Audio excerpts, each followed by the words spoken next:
अस्सलामु अलैकुम वरहमतुल्लाहि वबरकातुहू। अल्हम्दुलिल्लाहि वकफ़ा वसलामुन अला हबीबिहिल मुस्तफ़ा अम्मा बअद फ़अऊज़ु बिल्लाहि मिनश शैतानिर रजीम बिस्मिल्लाहिर रहमानिर रहीम वला तक़ूलू लिमन युक़तलु फ़ी सबीलिल्लाहि अमवात बल अहयाउन वलाकिन ला तशऊरून सदक़ल्लाहु मौलानल अज़ीम। बारगाह रिसालत मुआब सल्लल्लाहु अलैहि वसल्लम में दुरूद पाक का हदिया पेश करें। अल्लाहुम्मा सल्लि अला सय्यिदिना व मौलाना मुहम्मदिन मअदनिल जूदि वल करम व आलिहि व अस्हाबिहिल किराम व इब्निहिल करीम व बारिक व सल्लिम सलातन दाइमतन सरमदन अबदा। अज़ीज़ान गिरामी वक़ार, आज की मुहर्रमुल हराम की इस मजलिस में आपके सामने मैं बयान करने की गरज से हाजिर नहीं आया हूँ।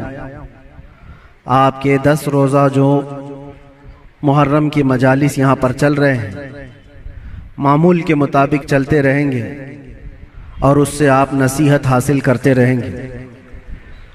आज जुमा का दिन है, मुहर्रम का ये दूसरा जुमा है। इस जुमा में मैं सिर्फ और सिर्फ बरकत हासिल करने के लिए हाजिर आया हूँ और दुआ करके मैं रुखसत हो जाऊंगा, इसलिए कि सरकार सैयदुल शुहदा इमाम आली मकाम इमाम हुसैन आज़म रदी अल्लाह ताला अन्हु की बारगाह में खिराज अकीदत पेश करना, दर हकीकत हम उनका मकाम और उनका बुलंद मर्तबा बयान करके अपनी तारीफ कर लेते हैं, इसलिए कि जो उनकी तारीफ करता है अल्लाह उसका मर्तबा बुलंद कर देता है। एक बात याद रखें, हम हुसैनी हैं और हुसैन आज़म अमन का पैगाम देने वालों को कहते हैं।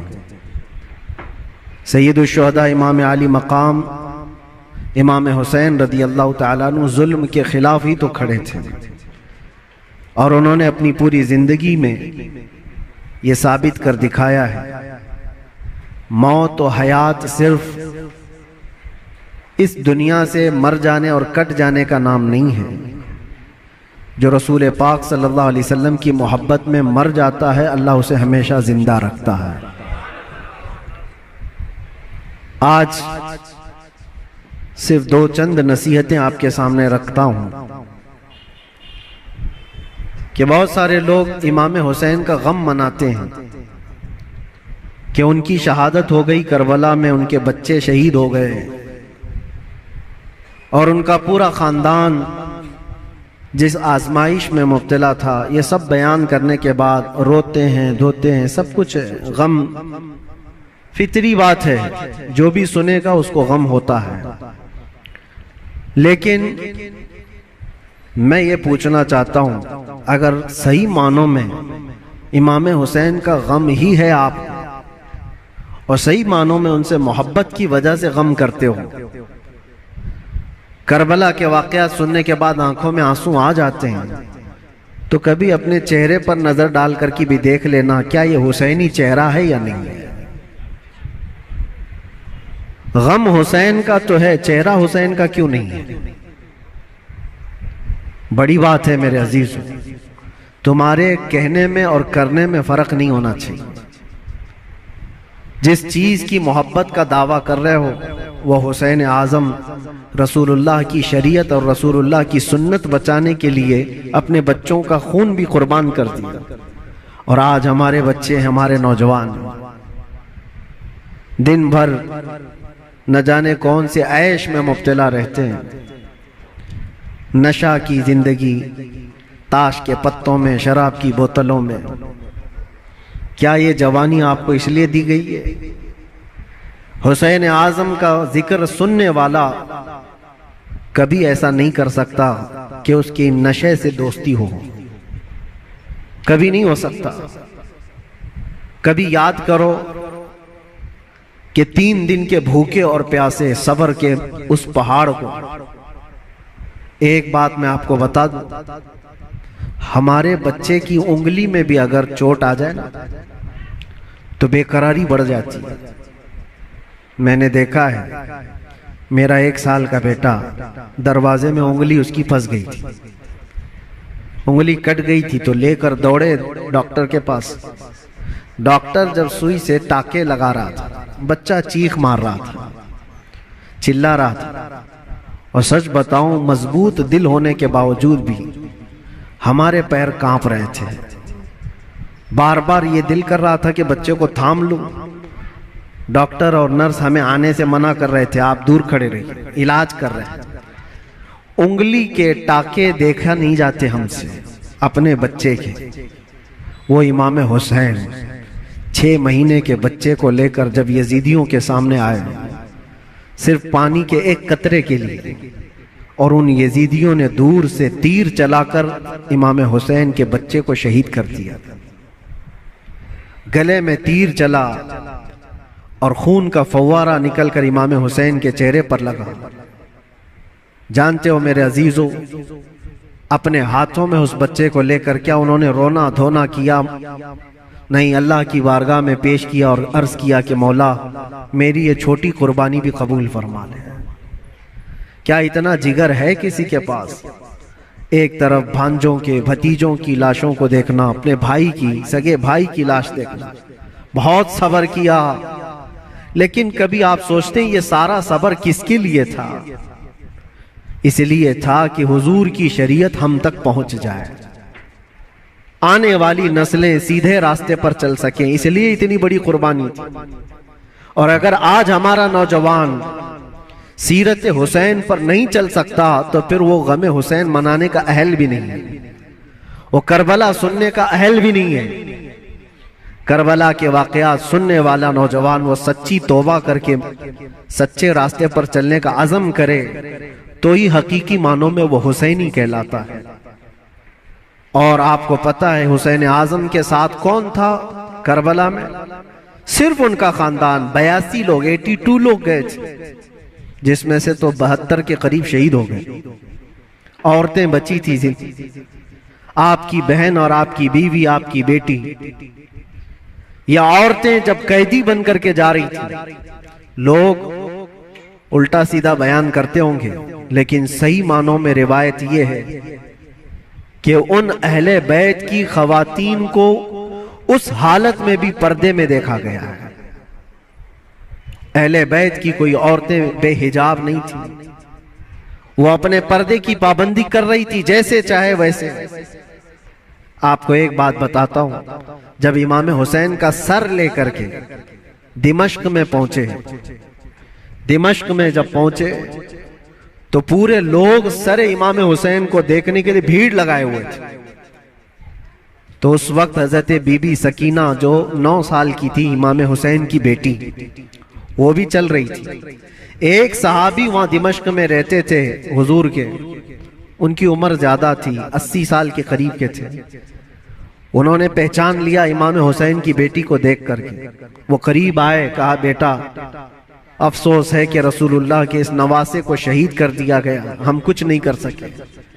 बताओ कोई हाजत है तो मैं तुम्हारी हाजत पूरी करूं।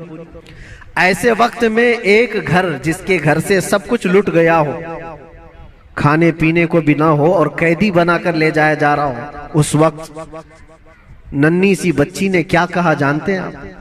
कहा, ऐ मेरे नाना के सहाबी, ये जो मेरे बाप का सर नेज़े पर डालकर ले जा रहे, इसको थोड़ा आगे कर दीजिए, ये जुलूस में आगे कर दीजिए। कहा क्यों ऐसा कह रहे हो? कहा इसलिए कि उस सर को देखने के लिए भीड़ जमा हो रही है, और वो सर देखते देखते लोग हमारी इज्जतों को भी देख रहे हैं, हमारी तरफ भी देख रहे हैं, हमारी बेपर्दगी ना होने पाए। जो सर देखना चाहते वो सर देखें, हम तो कम से कम महफूज रहे। उस आलम में भी अपने पर्दे की हिफाजत करने वाली अहले बैत की वो छोटी सी बच्ची पर कुर्बान जाओ। आज हमारी भी औरतें हैं, औरतों को इस करबला के वाक़े से ये सीखना चाहिए कि जितने ऐश परस्ती में दुनिया तुम्हें आज बाहर दावत देकर बुला रही है, मेरी बहनों, ये हकीकी जिंदगी नहीं, इस्लामी जिंदगी ये है कि रसूलुल्लाह सल्लल्लाहु अलैहि वसल्लम के अहले बैत से जुड़े हुए हर खातून ने ऐसी जिंदगी गुजारी है कि किसी अजनबी ने जिंदगी भर उनके किसी चीज को देखा नहीं है। अल्लाह करे कि हमें वो जिंदगियां नसीब हो। बस मेरा ये पैगाम है कि हुसैन आज़म को सुनने के लिए सिर्फ रोना धोना ज़रूरी नहीं, बल्कि हुसैन आज़म को सुनने वाले को ये अज़्म और हौसला रखना चाहिए कि मैं अपनी ख्वाहिशात को मार करके अल्लाह की रज़ा के लिए जीऊँगा, अल्लाह की रज़ा के लिए जीऊँगा। जो बुरी आदतें ज़िंदगी में आती हैं उसको तर्क करना ये भी एक बहुत बड़ा अज़्म है, एक बहुत बड़ा हौसला है। नौजवानों से मैं गुजारिश करूँगा, आज पूरी दुनिया तुम्हारी तरफ देख रही है। आज जानते हैं हमारी कौम को क्या क्या इल्ज़ामात हैं कि नशा तुम्हारे यहाँ बिकता है, नशा तुम करते हो, झूठ तुम बोलते हो, चोरियां तुम्हारे मोहल्ले में हो रही हैं, बहुत सारी आवारगियां। ये सब बातें क्यों आई तुम्हारे अंदर? रसूलुल्लाह सल्लल्लाहु तआला अलैहि वसल्लम के खानदान से मोहब्बत करने वाले, अहले बैत से मोहब्बत करने वाले अपने मुआशरे में ऐसे तो नहीं रह सकते। जिस रसूल ने कहा सफाई आधा ईमान है, आज हमारे मोहल्लों में सफाई नहीं। बात सिर्फ यही है कि सिर्फ जुबान से हुसैन हुसैन कह लेने का नाम हुसैनी नहीं होता, हुसैनी नहीं होता। अपने अमल से ये साबित करके दिखाओ कि हम हुसैनी किरदार रखते हैं, यजीद से आज भी नफरत रखते हैं। और आखिरी बात, हुकूमतें सबकी जाएंगी। आज जो तख्त पर बैठे हों कल उतर जाएंगे। यजीद 3 साल तक हुकूमत किया, अपने 3 साला दौर में उसने बहुत जुल्म किया, लेकिन तख्ता खत्म हो गया, यजीद मर गया। मुझे बताओ आज पूरी कायनात में झंडा यजीद का लहराता है या हुसैन का लहराता है? वजह यही है, हक के लिए जो खड़ा हुआ रब ताला उसे कयामत तक जिंदा रखता है। इसीलिए हमेशा इस बात को याद रखो मेरे अजीजों, जुल्म करने वाले जुल्म करते रहेंगे, मसाइब आते रहेंगे, मुसीबतें आती रहेंगी, मशक्कतें आती रहेंगी। अंधेरा होगा तो अल्लाह ताला की तरफ से उजाला भी जरूर आएगा, उजाला जरूर आएगा। अल्लाह तबारक व तआला हक के साथ हमेशा कायम रहने की तौफीक अता फरमाए।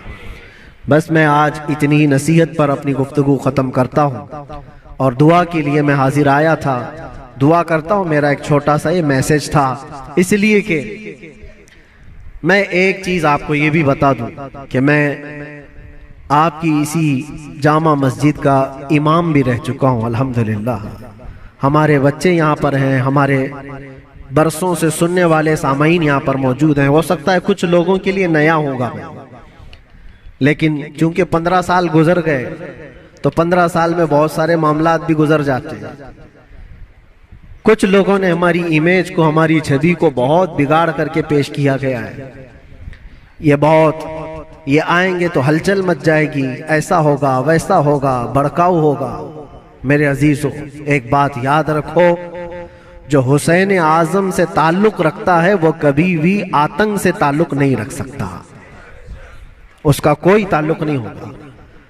हाँ, जो यजीदी होगा वो यजीद के किरदार के साथ जुल्म कर सकता है, लेकिन हुसैन आजम के किरदार को सीने से लगाने वाला वो अपने ऊपर मुसीबतों के पहाड़ उठा तो लेगा, लेकिन फसाद और फितना मचाने की कभी कोशिश नहीं करेगा। अल्हम्दुलिल्लाह आज मैं ये आपके सामने इसलिए इजहार के साथ कह रहा हूं कि हमारा मकसद किसी भी जगह पर फितना फसाद फैलाना नहीं है, लॉ एंड ऑर्डर को खराब करना नहीं है। हम अपने जुबान से जो भी बात अर्ज करते हैं वो हक के लिए बात अर्ज करते हैं, नौजवानों की इस्लाह के लिए करते हैं। यहाँ पर बड़े लोग गवाह होंगे इसी मस्जिद के वो बच्चे जो 24 घंटे नशे में रहते थे, अल्हम्दुलिल्लाह 60 से ज्यादा नौजवान मेरे साथ इसी मस्जिद में एहतिकाफ पे भी बैठे थे। जानते होंगे पुराने लोग, और अब तो बच्चे बड़े भी हो गए और यहाँ तक कि मस्जिद की कमेटी में भी आ गए। बहुत सारे लोग, बचपना होगा, जवानी आएगी, बुढ़ापा भी होगा। पहले के लोग भी यहाँ पर जो मुझे जानते हैं, हमारा एक ही मकसद होता है, एक ही मकसद है।